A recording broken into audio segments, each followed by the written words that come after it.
All right, welcome back. We kind of feel like there's been some things that have happened that we need to just talk about.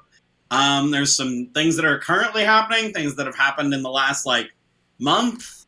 College football never sleeps. It doesn't rest, and it just keeps giving us more and more content. It's impossible to keep up with it all. So I think I'll kind of start with just I'm going to review some of the things that pop out of my head in the last month that have happened. And then maybe, Dan, you can tell me of those things what you want to talk about. Sounds good. So we had a coaching carousel, pretty major coaching carousel change, which I think we'll probably do a whole episode on the coaching carousel, grading what has happened. It might not because be it's over. still not really over. We don't know if it's all over. So, so coaching carousel is definitely something that's crazy. The transfer portal is really crazy to me. That's almost up there with the coaching carousel of things that need to be in an entire episode, if not a series. Yeah. And then one particular coaching change that is pretty wild to me is the Hawaii coaching change. And then we've got Brian Kelly at LSU being weird in videos. We've got...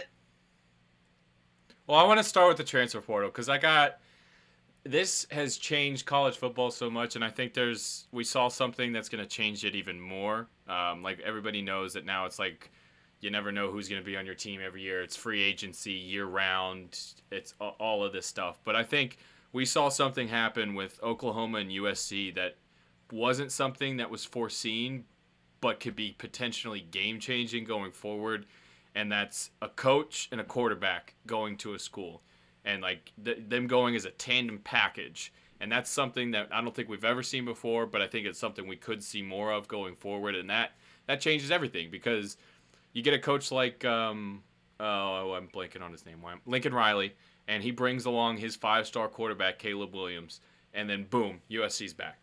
And that's going to change the way college football works moving forward. And that's something that fascinates me. A coach-quarterback combination could go wherever they want, and then boom, they're a successful team. My thing is, I don't think that the USC, Lincoln Riley to USC, was as slam dunk as people think it is. Yes, I admit they will be good. They will be a better team than what they've been. But Lincoln Riley has not shown to me that he is much better than, say, Dave Clawson or... I think he's a better recruiter than Dave Clawson. Yeah, sure. But also, it's easier to recruit to Oklahoma than it is to Wake Forest.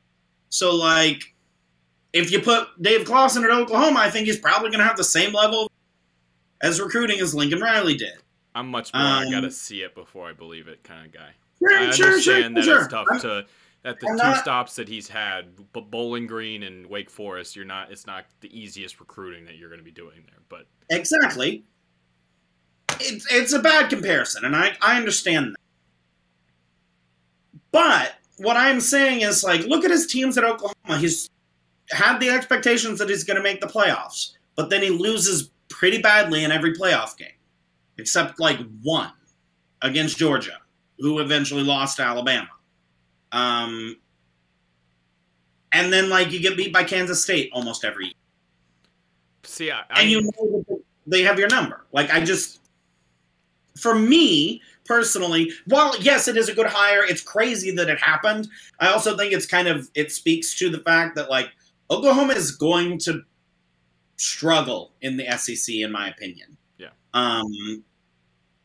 That being said, isn't as A++ material as some. I'm not even really focusing on just the Lincoln. I'm fascinated by the coach and quarterback both moving, and I'm sure they waited to announce Caleb Williams was transferring for a month or so, but it seemed pretty obvious the entire time that he was going to be going to USC. There was rumor he's going to go to Georgia and whatever. I never really believed that. I thought he was going to USC the entire time.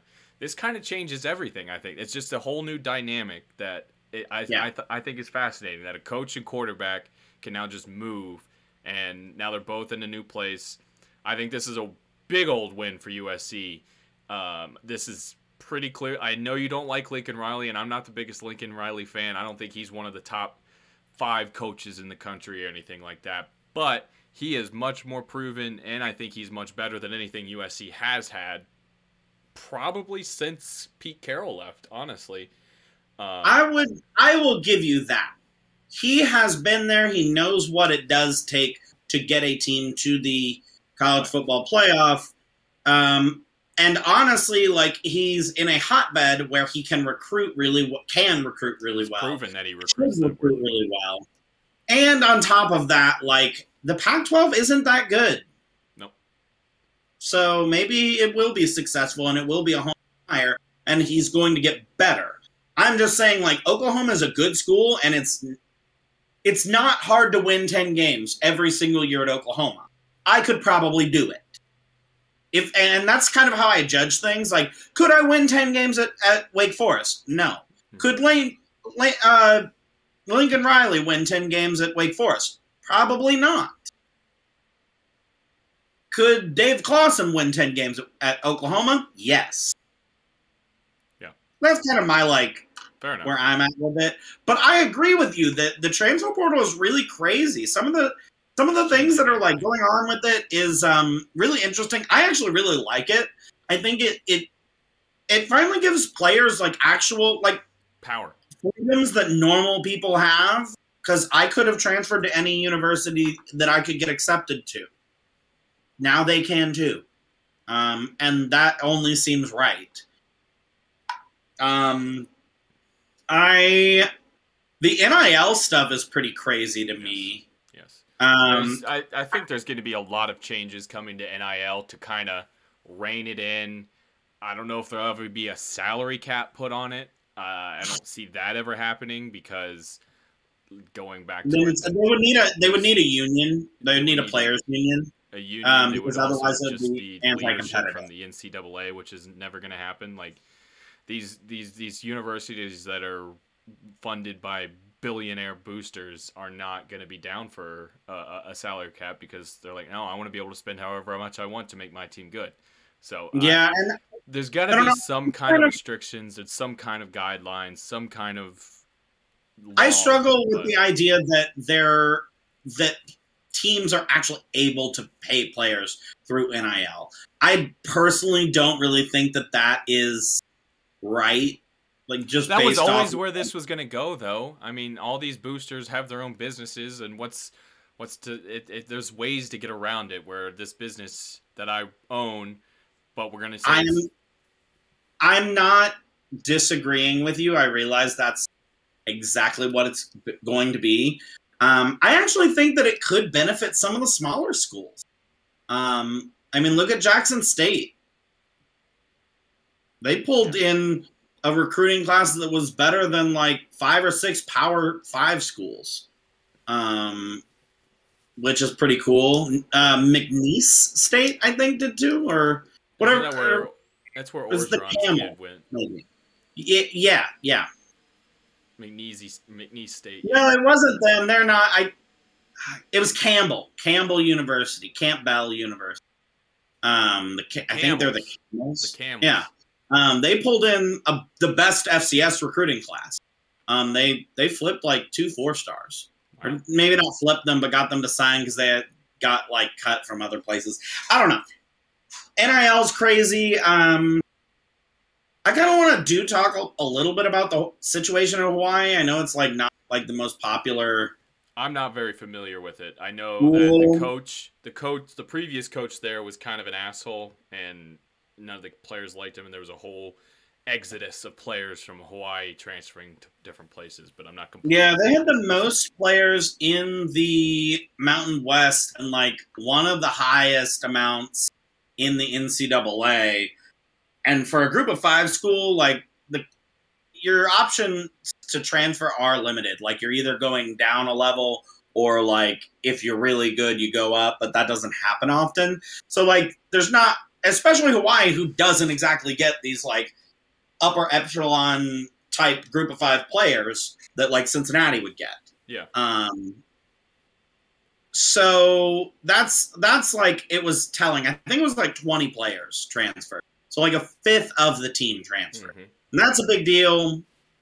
And then there were just rumors of him like being abusive, verbally abusive towards players and just like being awful to them, which at Hawaii, like things are really family-like, familial. They try to like have that aloha spirit and play with that. Like, yes, they're going to play hard, things like that. But that is a big piece of Hawaii football, is like embodying a Hawaiian culture. And he wasn't doing that. At one point, like the state legislature got involved and he had to testify in front of the state legislature. The AD had to. I mean, the writing was on the wall. He was going to go. I think he ended up resigning. It was a crazy situation. One not unsimilar to something that is kind of happening now at Auburn. Literally happening over the last couple days,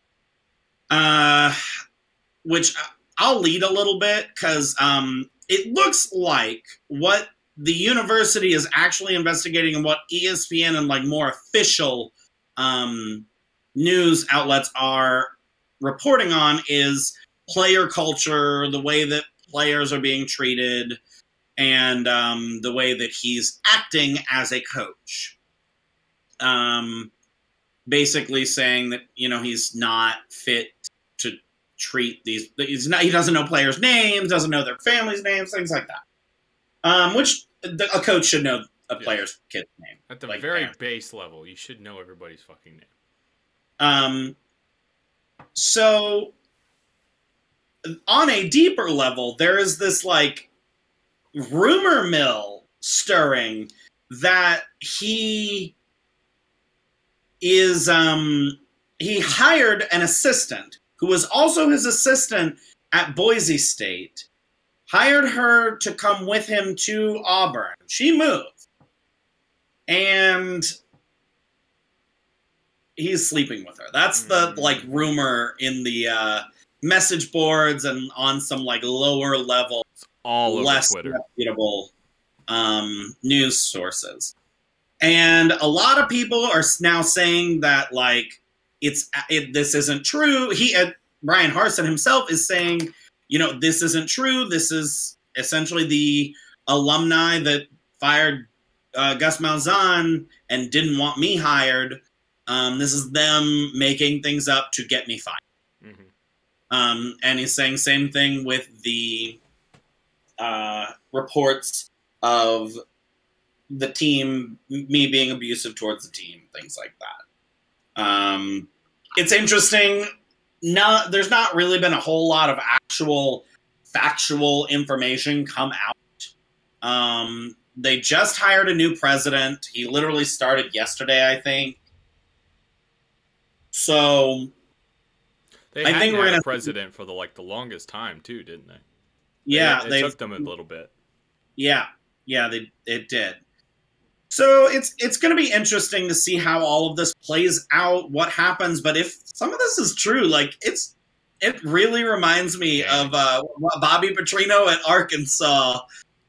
Just like, ooh, Auburn may not be in a good place if this doesn't right itself quickly. Quickly, yes. I really think that this is because you're not gonna you don't want your kid to go as a recruit's parents. You don't want your kid to go to a situation like that because if he's learning from someone who's going to cheat on his wife, that's probably not something I want my kid to be around.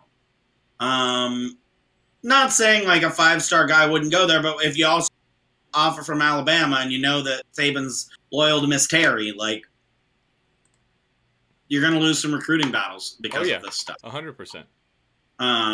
You're going to lose transfers, and they actually had a lot of guys transfer out. And then also, they've now had to fire, they've lost 2 offensive coordinators and a defensive coordinator. The whole program is looking like a mess right now. Figure it out quickly. Mm-hmm. Well, they just finished having that the scandal within the basketball team too. So like, there's a whole bunch of things going on in that Auburn team that's not exactly ideal. If you're an Auburn fan, for sure. Yeah, that's for sure. Is there anything that you want to maybe touch on? Not right now. We just had signing day. Finished up yesterday. Texas A&M has recruited the top class of all time according to 24/7's recruiting site. It's the #1 recruiting class of all time, and I think that's just NIL. That's NIL, and there's been a whole bunch of drama and finger pointing and shit talking back and forth between SEC coaches that I am totally here for. Cody and I were kind of talking about that before we started recording today, but Jimbo Fisher coming out with a whole long spiel defending himself and defending the school, and like, no, people want to come here because we're Texas A&M. They want to be an Aggie. They're coming here to be an Aggie. Fucking don't. There's no, they don't, Jimbo. Wants to go to Texas A&M. Nobody wants to go there. It's a cult, for one. That's what Texas A&M is a cult. Look it up. And I would love Jimbo Fisher. So know your facts. Know your facts. It's a cult. I would respect Jimbo Fisher so much more if he just came out and was like, "Yeah, we're fucking paying him. Yeah, we're paying him so much more than everybody else. That's why we got the #1 recruiting class. What are you gonna do about it? It's legal now." And also it would help. Like, it would help recruiting. Yes, yes. It's like, yeah, we're willing to spend this money. You want to make some money? Come here. This you want to get the bag? Yeah. But I do think this puts a lot of pressure on Texas A&M and Jimbo Fisher to win soon, quickly. Like, they have to do it. They have to make the playoffs next year. I believe they have to be in the playoffs next year. Yeah, they got to be in the SEC. They need to be in the SEC championship at least. Yes. I mean, they're in the tougher conference or the tougher division in the SEC, but this isn't like, boom, this is their first big recruiting class of the past. Like, they've been in the top 5, top 10 these past 3 or 4 since Jimbo Fisher arrived, and this is their coming out party. We're in the game with the Alabamas, we're in the game with the Georgias, so now they got to be in that game on the field now too, and it's gonna be a lot of pressure. I briefly want to touch on like maybe the Big 12 and how they are looking like moving forward, the new Big 12. When you look at their football recruiting classes, what's something that's kind of wild to me is that the teams that are joining the Big 12 are recruiting pretty much on par with the Big 12 currently. Cincinnati is set to have a really highly rated recruiting class this year. I think they would be ranked 40th overall in the country, and that puts them at like 7th in the conference. So like not the greatest, but kind of middle of the pack. UCF with transfers has the second best recruiting class this year, like in the country with transfers. Which is pretty crazy. Gus Malzahn just really... Well, it proves that he's in a much better situation. Like, straight up. Yep. Like, I would not want to coach at Auburn right now or ever. And UCF is like, if you keep winning, we're going to love this shit. Yeah. So that's always... the new Big 12... The new Big 12 is going to be fine. Like, it's not going down a level. It's going to be fine. They should still be in this conversation where the Big 12 champ, if they have one loss, if they're undefeated, they should 100% be in the playoff. But I think it should keep its status level. That the Big 12 should continue holding the status that it has. And they chose the right teams, in my opinion. Yes. They chose Cincinnati, Houston, BYU, and UCF. And those are the right teams, because those are the teams right now that are dedicated to winning in the group of 5. Yep. They're dedicating the resources, they're dedicating the personnel, and they have the coaching. Mm-hmm. All of them. So kudos to them. I did find it interesting. We mentioned this in a previous episode that Vanderbilt has like the 30th ranked recruiting class in the nation, which is, good. And they're last in the SEC. They're the lowest ranked in the SEC. Wild to me. Dan, I wanted to run this idea past you. Harebrained idea. Okay. Do you think that Vanderbilt, how many rich alumni do you think Vanderbilt has? Rich. Probably have a lot of rich alumni, because you think about it, it's one of the most prestigious educations in the country. And with a Vanderbilt education, you're probably getting a pretty good job.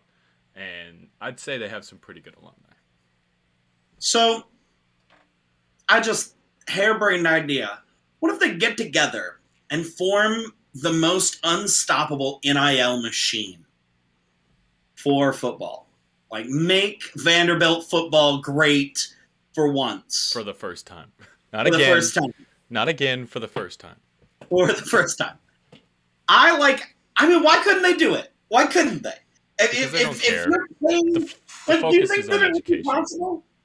I think it would be possible. I think it's possible for any school. We've seen that. Oklahoma State, Texas A&M. Texas A&M wasn't what it is now 10 years ago. Texas A&M wasn't. I mean, they were in a different conference. They were in the Big 12. They were this 10 years ago. They were also actually literally it's not quite 10 years, but in 2015 they raised $192 million for the athletic department. The next most that another athletic department raised was $92 million. Okay. Literally, they weren't outraised. They weren't number one recruiting class in the country. Good. No, that's fair. That's fair. But yes, look at Oklahoma State. Oklahoma State isn't having number one recruiting classes. However, they are much more nationally relevant in this ballpark of being a perennial team that could make the playoffs. Right? Yes. That was not Oklahoma State 25 years ago. The issue with Vanderbilt, and the thing that this group of alumni, this group of boosters would need to do, is lower the academic standard for entry. That is a big barrier right now for Vanderbilt getting those top tier prospects. And yeah, they need to make it dumber. Make Vanderbilt dumb. But I don't think that the administration and the leadership of the actual university would do that, because Vanderbilt on the national consensus. Isn't it? What? It's a private university, isn't it? It's private, yes. So this is Dan. You and I are going to lead this. We're going to become the champions of Vanderbilt football. Okay. We need to contact all of the rich alumni for Vanderbilt and be like, look, you guys are being made fun of. All of your compatriots from the South are making fun of you. Make them feel awful. And then we need them to spend money at Vanderbilt for 5 years. Just donate money so that Vanderbilt is used to that money. And then they need to hold the administration hostage and say, hey, you want to keep getting this money? Do you want it? No more if you don't lower the academic standards for football. That's the plan. This is like a 10-year plan to get them even nationally relevant. I want them to be perennially ranked in the top 25. I don't need a national championship. I just need them to win an SEC. Are they in the SEC East? Yes. I just need them to win an SEC East championship. Okay. I think we can make this happen. 10 years from now, 10 years from now, we'll be saying Vanderbilt Commodores, your 2032 SEC East champions. I love it. Make this happen. All right. So you're in the Nashville area. I need you calling people. Okay. If you get me contacts, I'll work it too. We can I work have some connections within the Vanderbilt baseball team. I know some guys that are very involved with that. So let's do it. Let's do it. Let's get involved. Okay. Well, if you don't have any other harebrained schemes, I'm kind of comfortable. Yeah, I think that's a good random episode. A bunch of different topics we hit on from this past couple weeks, past month or so. I don't even know what the title of this episode's going to be. I'll figure something out. Scatterbrained plots and Hawaii football. That's the title of this episode. Sounds good. I like that title. Scatterbrained plots and Hawaii football. Yes. All right. All right. Well, thanks everybody for watching. Make sure you like, comment with all your thoughts on what we've talked about, and then most importantly, make sure you subscribe so you can get all of our videos right into your feed. Make sure you follow us on Twitter. Our handle is right there at the bottom of the screen, but I'll put a link into the description. Same with our Facebook, our TikTok, mine and Cody's personal Twitter accounts. Make sure you go check out our Spotify account. We'll be posting these on there as well. So if you don't have time to watch a video and you want to listen to us, we'll be there as well. Make a link in the description to that as well. But yeah, thanks again for watching, and we will catch you all next time. Love you.